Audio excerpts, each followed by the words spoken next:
देखिए सब कुछ टॉपिक लिखिए। किरचॉफ के नियम के अनुप्रयोग, एप्लीकेशन ऑफ किरचॉफ लॉ। इसमें पहला अनुप्रयोग है आपका हीटस्टोन ब्रिज। हीटस्टोन ब्रिज देखिए होता क्या है कि जब हम लोग चार प्रतिरोधों को चतुर्भुज के चार भुजाओं के रूप में जोड़ देते हैं। जैसे मान लीजिए ना कि इस तरह से कोई चार को प्रतिरोध लिए और उसको चतुर्भुज के चारों भुजा के रूप में जोड़ देते हैं। तो जब हम लोग चार प्रतिरोधों को चतुर्भुज के चार भुजाओं के रूप में जोड़ देते हैं, चतुर्भुज के चार भुजाओं के रूप में, इसके दो सिरों के बीच में कोई बैटरी लगा देते हैं। कोई दो सिरों के बीच में बैटरी लगा देते हैं तथा शेष दो को सिरा है इसमें हम लोग गैल्वेनोमीटर लगा देते हैं। दो सिरों के बीच में गैल्वेनोमीटर लगा देते हैं और चारों प्रतिरोधों के मान को इस तरह से संयोजित करते हैं। जैसे मान लीजिए कि R1 है, R2 है, R3 है और R। कभी कभी देखिएगा कि PQRS भी रहता है। प्रतिरोध के मान को कभी कभी PQRS चार को प्रतिरोध ले लिए, ठीक ना। तो जब हम लोग चार प्रतिरोधों को चतुर्भुज के चार भुजाओं के रूप में इस प्रकार से जोड़ते हैं कि इसके दो सिरों के बीच में कोई बैटरी लगा देते हैं तथा शेष दो सिरों के बीच में गैल्वेनो, चारों प्रतिरोधों को इस तरह से संयोजित किया जाता है, मतलब जोड़ा जाता है कि इस गैल्वेनोमीटर से होकर के कोई विद्युत धारा प्रवाहित। गैल्वेनोमीटर एक यंत्र है जिससे विद्युत धारा प्रवाहित होने पर यह बताता है कि इसे विद्युत धारा प्रवाहित हो रहा है कि वो केवल विद्युत धारा की उपस्थिति को जांचता है कि इसमें विद्युत धारा आ रहा है कि नहीं आ रहा है। वो विद्युत धारा के मान को कभी नहीं मापता है। कौन? गैल्वेनोमीटर। तो चारों प्रतिरोधों को इस प्रकार से जोड़ा जाता है ना कि गैल्वेनोमीटर में कोई विद्युत धारा प्रवाहित है। तो इस व्यवस्था को हम लोग कहते हैं हीटस्टोन ब्रिज।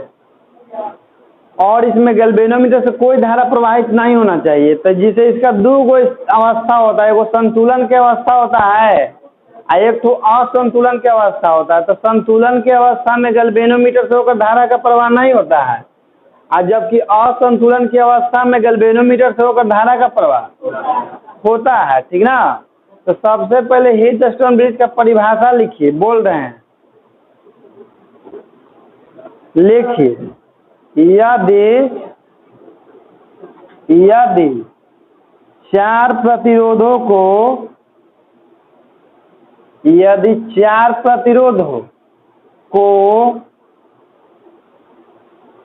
एक चतुर्भुज की चार भुजाओं के रूप में, एक चतुर्भुज के चार भुजाओं के रूप में, चार भुजाओं के रूप में इस प्रकार जोड़ा जाए कि, इस प्रकार जोड़ा जाए कि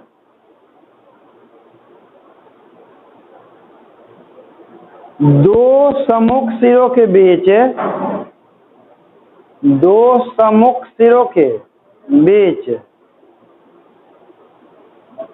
दो सम्मुख सिरों के बीच एक गैल्वेनोमीटर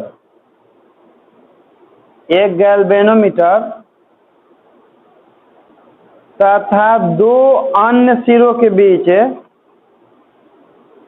तथा दो अन्य सिरों के बीच एक सेल को लगा दिया जाए, एक सेल को लगा दिया जाए, एक सेल को लगा दिया जाए। तो इस प्रकार प्राप्त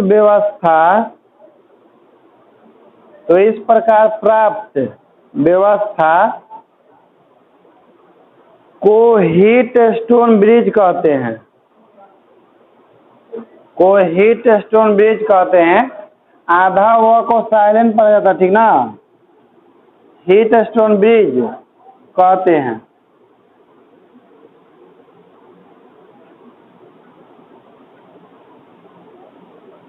इसका देखिए डायग्राम इधर हम बना रहे हैं साफ से, आप लोग ही बना लीजिएगा उसको।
चलिए अब लिखिए इसके बाद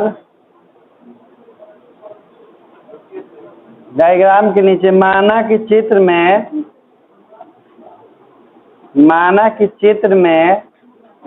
4 प्रतिरोध है। माना कि चित्र में 4 प्रतिरोध P, Q, R तथा S। माना कि चित्र में 4 प्रतिरोध P, Q, R तथा S चतुर्भुज की 4 भुजाओं के रूप में जुड़ा हुआ है। चतुर्भुज की 4 भुजाओं के रूप में जुड़ा हुआ है। इन चारों प्रतिरोध के मान को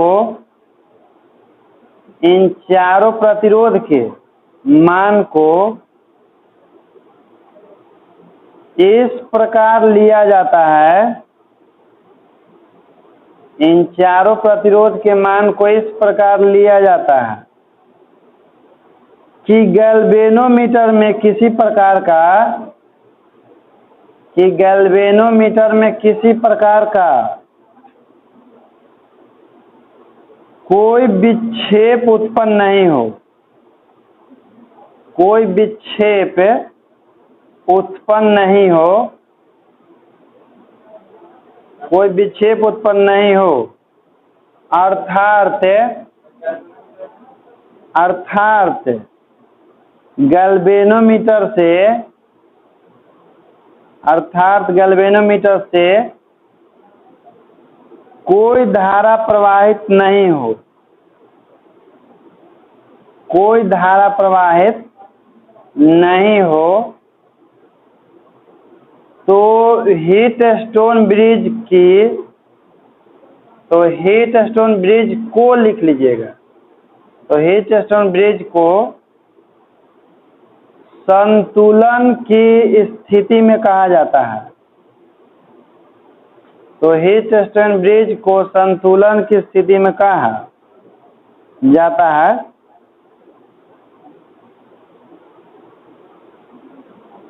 कहा जाता है।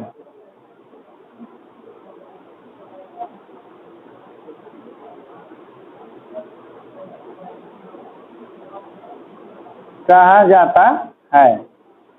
देखिए काम जैसे सबसे पहले डायग्राम बनाए, मान ली कि 4 को प्रतिरोध है पी क्यू आर, चारों प्रतिरोध के मान को इस तरह से लिया जाता है, मतलब अलग अलग मान के प्रतिरोध लिया जाता है और चारों को इस तरह से जोड़ा जाता है कि इसमें सेल भी लगा हुआ है और सब देखिए रास्ता भी है धारा जाने के लिए, लेकिन गैल्वेनोमीटर में किसी प्रकार के धारा का प्रवाह नहीं होता है। तो इस स्थिति को कहते हैं व्हीट स्टोन ब्रिज के संतुलन की।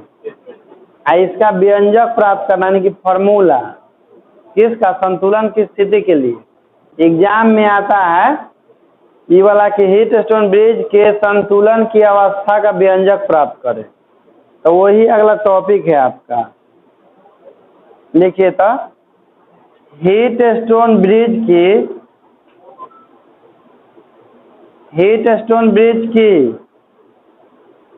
संतुलन के अवस्था का व्यंजक प्राप्त करें।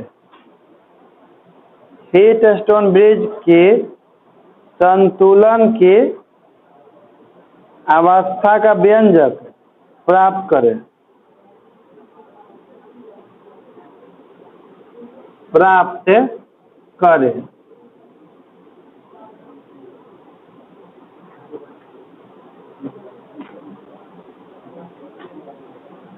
देखिएगा डायग्राम तो मेरे लिए यही रहेगा, लेकिन आप लोग नया बना लीजिए फिर से। ए बी सी डी जैसे डायग्राम बना रहे हैं ना, तो तनी पहले समझ लीजिएगा उसके बाद ही बनाइएगा। जैसे देखिए यहाँ जैसे धारा आई जा रहा है, तो मान लेते हैं कि धारा आई का एक भाग जो I1 जो है इधर से चल गया, एक भाग I1 इधर जा रहा है, तो इधर से वो कितना जाएगा, इधर से भले I2 होगा, लेकिन I2 का मान कितना होगा, I माइनस I1 होगा। कैसे कि मान लीजिए कि 10 एम्पियर, हाँ I1 लिख दिए, यहाँ से मान लीजिए कि 10 एम्पियर जा रहा था और 3 एम्पियर इन्हें चल गया, तो इन्हें कितना जाएगा, 10 माइनस 3 यानी कि 7। अब देखिए जैसे यहाँ पर ही जाएगा तो गैल्वेनोमीटर की ओर ही धारा जाना चाहेगा। तो ऐसा मान लेते हैं कि इधर गैल्वेनोमीटर में जो धारा प्रवाहित होता है इसको हम IG कहते हैं। IG मतलब गैल्वेनोमीटर से प्रवाहित होने वाला धारा। तो देखिए जैसे जो I1 था ना, इसका कुछ हिस्सा इधर से कहाँ चल गया, तो बताइए तो इसमें अब कितना जाएगा, I1 माइनस, नहीं समझे। जैसे मान लीजिए जैसे 3 एम्पियर जा रहा है, 1 एम्पियर इन्हें चल गया, तो इन्हें कितना जाएगा, 3 माइनस 1 यानी कि 2। ऐसे मान ले रहे हैं, ठीक ना। इधर देखिए कितना है, I माइनस I1, तो इधर जैसे यहाँ तक ले आएगा तो फिर इधरों तो धारा जाना चाहेगा, ठीक ना, इधर भी जाना चाहेगा। तो इधर मान लेते हैं कि इधर भी IG जा रहा है, गैल्वेनोमीटर की ओर जाना चाह रहा है ना, मान लेते हैं कि ये का है IG। तो बताइए तो इससे कितना जाएगा, I माइनस I1 माइनस। बस इतने डायग्राम में कंप्लीट करना था, इतना बना लिए ना तो समझिएगा आपका काम हो गया। फिर यहाँ पर आके कितना हो जाएगा, देखिए यदि सभी धाराओं का योगफल I नहीं आए तो समझ लीजिए कि डायग्राम बनाने में कुछ ना कुछ है। देखिए यहाँ पर I1 है, यहाँ पर I1 माइनस, यहाँ पर I माइनस I1 है, यहाँ पर I माइनस I1 माइनस। इस सब को जोड़िएगा ना तो आपका परिरिजल्टेंट कितना आएगा, जैसे सीधे सीधे यही दोनों के जोड़ लीजिए ना, कैसे घट के आ रहा है ना, तो हर दोनों के जोड़ लीजिए। गैल्वेनोमीटर से प्रवाहित होने धारा का मान 0 होता है, तो एक मान लिया जाता है 0, तो I1 प्लस I या माइनस I1, तो I1 कटेगा तो फिर कहाँ बचेगा, डायग्राम बना लीजिए। इसके बाद आओ समझाते हैं लिखा करके। लिखिए, माना कि 4 प्रतिरोध, माना कि 4 प्रतिरोध है P Q R तथा S।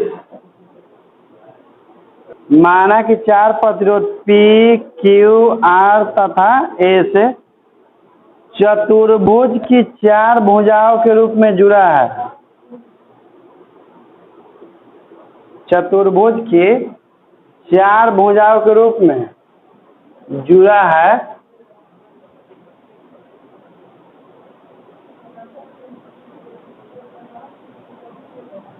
चतुर्भुज के 4 भुजाओं के रूप में जुड़ा है।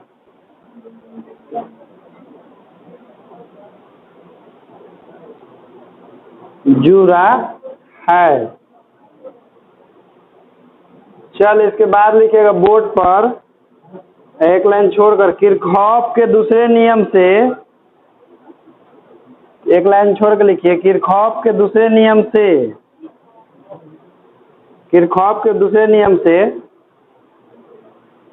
बंद परिपथ है, बंद परिपथ ए बी डी ए के लिए,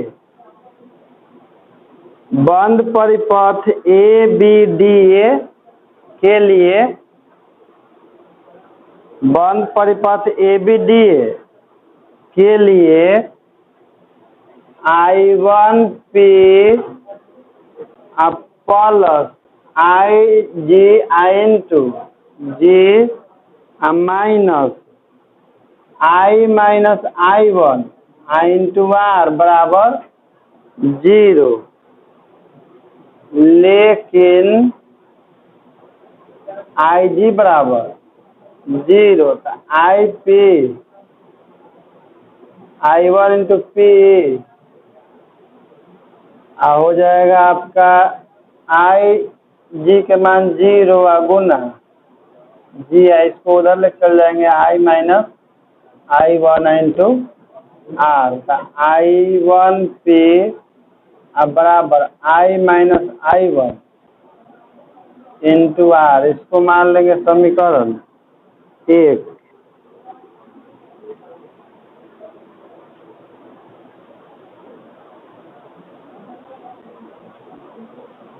अब देखिए, किरचॉफ का दूसरा नियम क्या था कि किसी बंद विद्युत परिपथ के प्रत्येक भाग से प्रवाहित होने वाली धारा और संगत प्रतिरोध के गुणनफल का योग का मान जो होता है परिपथ में लगे सेल के बेसवाहक बल से, यानी किरचॉफ का दूसरा नियम जो है बंद विद्युत परिपथ के लिए लागू होता है, ठीक ना। तो जहाँ से स्टार्ट करेंगे फिर घूम को ये पाना पड़ेगा। देखिए, जैसे हम चले हैं ए बी डी ए, तब न बंद होगा, क्योंकि यहाँ से केवल यहीं तक ले जाइएगा तो खुले रह जाएगा ना इतना, इसलिए हमको कहाँ तक ले आना पड़ा। अब देखिए, नियम के अनुसार जो एक ही दिशा में धारा होता है उसको पॉजिटिव लेते हैं, जो विपरीत होता है वो वाला नेगेटिव लेते हैं। तो देखिए, तो I1 Ig एक ही दिशा में है ना, तब गैल्वेनोमीटर के प्रतिरोध को हम लोग G मानते हैं, गैल्वेनोमीटर के प्रतिरोध को G और उसे प्रवाहित होने धारा। तो देखिए, नियम का चल रहे हैं, इसे प्रवाहित होने वाला धारा इंटू इसका प्रतिरोध और फिर प्लस इसे प्रवाहित होने वाला धारा Ig इंटू इसका प्रतिरोध। अब देखिए, तो ई वाला अपोजिट डायरेक्शन में है ना, जैसे ऐसे आता तब ने, एक इधर आता तब ने मानते कि ऐसी डायरेक्शन में है, अगला अपोजिट है कि नहीं जी, तो ये माइनस में ना होगा, इसका गुणनफल है। तो देखिए, I minus R1 I minus I1 into R, चूंकि इसमें कहीं आपको इस परिपथ में सेल लगल कहीं दिखाई दे रहा है ABDA में, तो इसमें कोई सेल नहीं है ना, तो विद्युतवाहक बल बराबर में क्या लिखाएगा, खाली ABDA के लिए चल रहा है, ठीक ना। नियम समझ गए, I1 into P plus IG into G, लेकिन इस डायरेक्शन में नहीं है, अपोजिट में ना है, तो माइनस में ना होगा, बराबर में 0। लेकिन संतुलन की अवस्था के लिए IG का मान 0 होता है, तो IG बराबर 0, तो यह IG इंटू IG का मान 0 I इंटू G, तो 0 हो जाएगा, इसको उस तरफ ले जाएंगे। ये आपका आगे समीकरण 1। इसी तरह से अब एकरा लगे निकालेंगे इसके लिए, तो लिखिए, हम बोल रहे हैं, लिखिए बंद परिपथ BCDB, बंद परिपथ है BCDB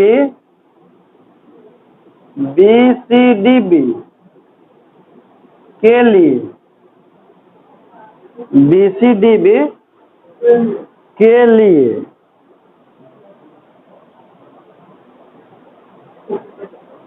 देखिए IG I into G plus I minus I1 plus IG into कौन चीज S। देखिए ये दोनों एक ही डायरेक्शन में है कि नहीं, लेकिन है ये लगा आपका, ये माइनस में ले आएगा, I1 minus IG into Q बराबर में, क्योंकि देखिए ई वाला धारा जो है एक ही डायरेक्शन में आपका है, तो इसका प्रतिरोध और इसके धारा गुणनफल और इसका प्रतिरोध और धारा गुणनफल पॉजिटिव होगा, जबकि हाई वाला आपका अपोजिट ना है, इसमें कोई सेल नहीं लगा तो बराबर में। अब देखिए इसमें भी लिखना पड़ता है, लेकिन IG बराबर 0, तो इसमें रख देते हैं 0 गुना G plus I minus I1 plus 0 into S। अब इसको उधर लेके चल जाते हैं, I1 माइनस 0 इंटू Q, ये आपका हो जाएगा पूरा 0 I minus I1 into S बराबर में I1 इंटू Q। तो इसको लिख देते हैं बढ़िया से, I1 into Q I minus I1 into S, इसको मान लेते हैं समीकरण 2। अब लिखेंगे समीकरण 1 भागा 2 से, तो समीकरण में भाग देने का नियम होता है कि LHS को LHS में RHS को I1 Q, और ये हो जाएगा आपका I minus I1 into R बटा में, ये I1 से I1 कैंसिल, ई वाला कैंसिल, तो क्या हो जाएगा P बाई,